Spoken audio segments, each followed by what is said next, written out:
Lately I've received a number of queries from you guys if a CFA Charter or an MBA is the better choice.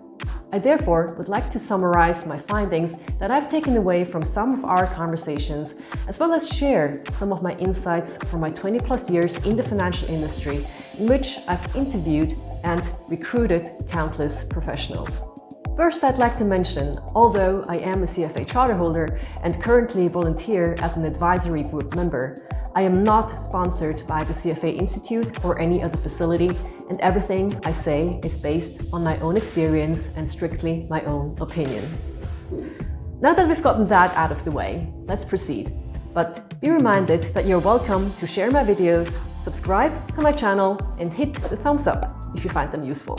I would like to structure this video by assessing the pros and cons of a CFA Charter versus an MBA, according to the following aspects. First is content and curriculum. Second is time and cost to study. And third is implications in the job market. Ultimately, that's probably the most important aspect. Let me start with content and curriculum. While I am convinced that you get very deep finance content through both a CFA and an MBA education, I would like to point out to the differences in the curriculum that I consider to be relevant for the job market. For one, while there are hundreds of different MBA's curricula worldwide, the CFA exams are the same for everyone globally. There is only one global curriculum for everybody. What that creates is consistency in quality, an important factor that makes it possible to ensure that the same standards are applied across the board. The second point I'd like to mention is self versus classroom study. The CFA exams are designed for pure self-study, while MBAs mostly have components of both. What the CFA program lacks are group assignments where teamwork and social skills can be built, or practical case studies and hands-on field experiments. The third point I'd like to bring up is the rigorous emphasis on ethical and professional industry standards of the CFA program. I used to not understand too much why the CFA Institute laid so much emphasis on them. But as I progressed in my career and worked in places where industry standards were less mature, I started to understand the problems that come with that. Moreover, new technological possibilities also create new risks. For instance, after the recent market turmoil around the stock GameStop, industry standards will gain even more in importance. When we get to aspect number 3, I will explain the implications of industry standards in the job market. Now for aspect number 2. I'll put up a quick and sweet comparison of a CFA, a part-time and a full-time MBA.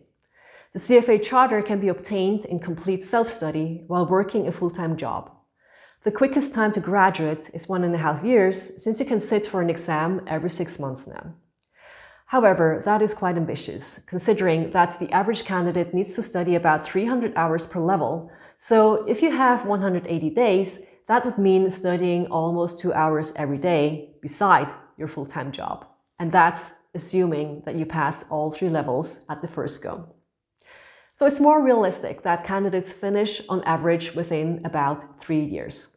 Cost-wise, assuming you pass all 3 exams at the first go, the full CFA Charter would cost anything between $3,300 and $5,500, depending on when you sign up and capture early bird rates.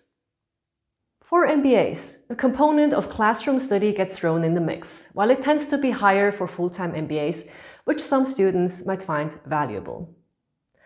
The advantage of a part-time MBA is that you can still have a job on the side, especially considering the elevated cost from anything between $20,000 to up to $100,000 for top business schools.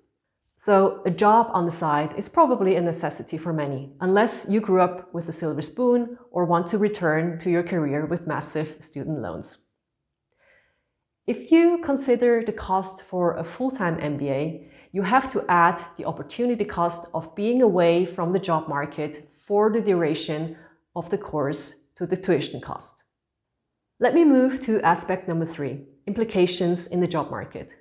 I'd like to start with the consistency of the brand. Brand consistency ensures quality, and that is attractive for employers. For the CFA, there's only one brand globally that ensures the same quality everywhere. In the investment industry, some companies meanwhile require a CFA charter as a must-have, and I will explain a little later why that is. In other industries, I often hear employers saying that they like to hire CFA charter holders because they know they are determined and tenacious, because that is what is needed to study and pass the rigorous exams.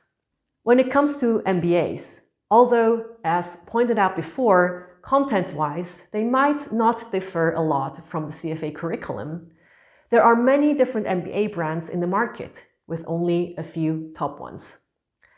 Therefore, it tends to be harder for employers to determine which MBAs are valuable and which ones are, if I may use that term, Mickey Mouse MBAs.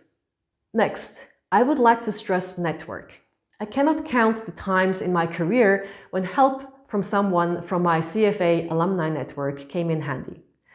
The point I want to make is, with an MBA, you can get access to an alumni network of a few thousands to maybe 10,000s, depending on which business school you graduated from.